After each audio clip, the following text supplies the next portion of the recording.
2023년 3월 2일 목요일 하나님 나라를 시작하는 말씀 묵상 시간입니다. 오늘 우리에게 주신 하나님의 말씀은 마태복음 15장 21에서 39절까지의 말씀입니다. 오늘은 김영태 장로님께서 말씀을 읽어주시겠습니다. 하나님의 말씀을 경청하십시오. 예수께서 거기서 나가사 두로와 시돈 지방에서 들어가시니 가나안 여자 하나가 그 지경에서 나와서 소리질러 이르되 주 다윗의 자손이여 나를 불쌍히 여기소서 내 딸이 흉악하게 귀신 들렸나이다 하되 예수는 한 말씀도 대답하지 아니하시니 제자들이 와서 청하여 말하되 그 여자가 우리 뒤에서 소리를 지르오니 그를 보내소서. 예수께서 대답하여 이르시되 나는 이스라엘 집에 잃어버린 양 외에는 다른 데로 보내심을 받지 아니하였노라 하시니 여자가 와서 예수께 절하며 이르되 주여 저를 도우소서. 대답하여 이르시되 자녀의 떡을 취하여 개들에게 던짐이 마땅하지 아니하니라.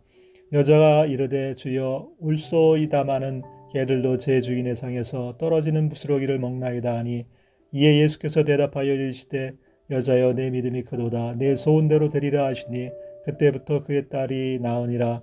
예수께서 거기서 떠나서 갈릴리 읍속가 이르러 산에 올라가 거기 앉으시니 큰 무리가 다리 저는 사람과 장애인과 맹인과 말 못하는 사람과 기타 여럿을 데리고 와서 예수의 발 앞에 앉힘에 고쳐주시니 말 못하는 사람이 말하고 장애인이 운전하게 되고 다리 저는 사람이 걸으며 맹인이 보는 것을 무리가 보고 놀랍게 여겨 이스라엘의 하나님께 영광을 돌리니라.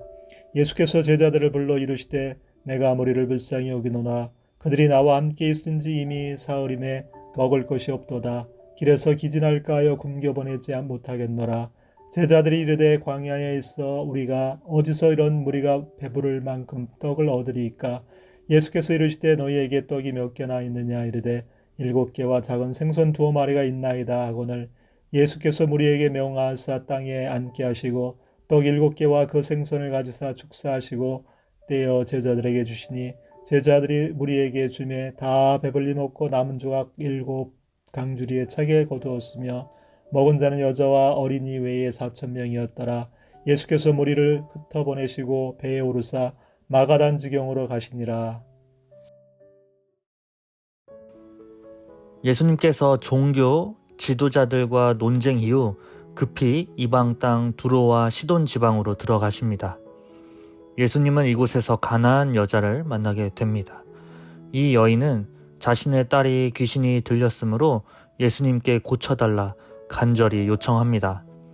그러나 예수님은 어느 때와 다른 모습, 낯선 모습으로 등장하십니다. 예수님은 대답조차 하지 않으시고 지나갑니다. 이 여인이 처음엔 예수님 앞에 나와 간청하지만 이후 예수님 뒤에서 소리를 지른다는 표현으로 보면 예수님께서 그 여인을 무시하고 지나간 것으로 보입니다. 침묵으로 일관하시던 예수님께서 결국 이 간절한 요청에 대답하시는데 나는 이스라엘의 집에 잃어버린 양 외에 다른 데로 보내심을 받지 아니하였노라. 즉 나는 이스라엘을 위해 왔으니 이방 여인에게 구원의 메시지가 갈 필요가 없다라고 말씀하신 것이죠. 더 나아가 자녀의 떡은 개들에게 줄 수 없다 등 누가 들어도 상처될 말이었지만 이 여인은 그런 말을 들음에도 포기하지 않고 그 떡의 부스러기라도 먹겠다며 간절한 믿음으로 나아갔고 그 덕에 예수님께서 이 여인의 믿음을 칭찬하시며 그 여인의 딸도 고쳐주십니다. 우리는 이미 복음이 이스라엘에만 국한된 것이 아닌 모든 민족에게 주어졌고 또 더 나아가 피조 세계 전체에 구원의 메시지가 주어졌음을 이미 알고 누리는 상황이라 지금 예수님께서 하신 이 메시지들이 굉장히 배타적이고 어떻게 예수님께서 이런 말을 하실 수가 있단 말이야? 라고 생각할 수 있습니다. 그러나 예수님을 통해 구원의 약속을 성취하신다는 메시지를 가장 먼저 깨달아야 했던 곳은 이스라엘이 맞습니다. 예수님의 메시지는 1차적으로 이스라엘을 향한 메시지였습니다. 하나님께서 이스라엘 백성을 택하셨고 그 택하셨던 목적을 성취하기 위해 이스라엘이 그 통로 역할을 감당해야 했습니다.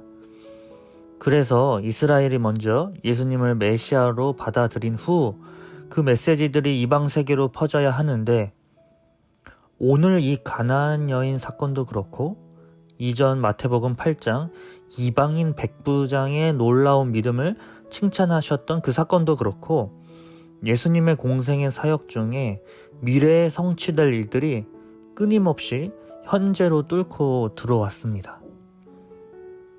이 가나안 여인을 살펴보면 이 가나안 여인은 먼저 예수님을 다윗의 자손이라 불렀습니다. 이 표현은 유대인들이 메시아를 부를 때 쓰는 호칭입니다. 이미 이방 여인은 예수님을 메시아로 받아들이고 있었다는 것입니다. 또한 방금 말씀드린 그 하나님의 구원의 사역이 어떻게 이루어지는지를 이미 정확히 알고 있었습니다.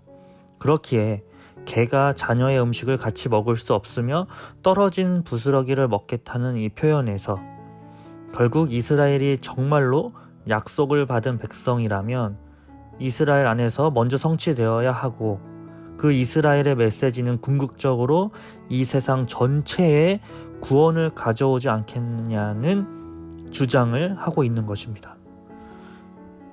이것은 이방인이 벌써부터 예수님 부활 이후에 일어날 일들을 주장하고 있는 것입니다.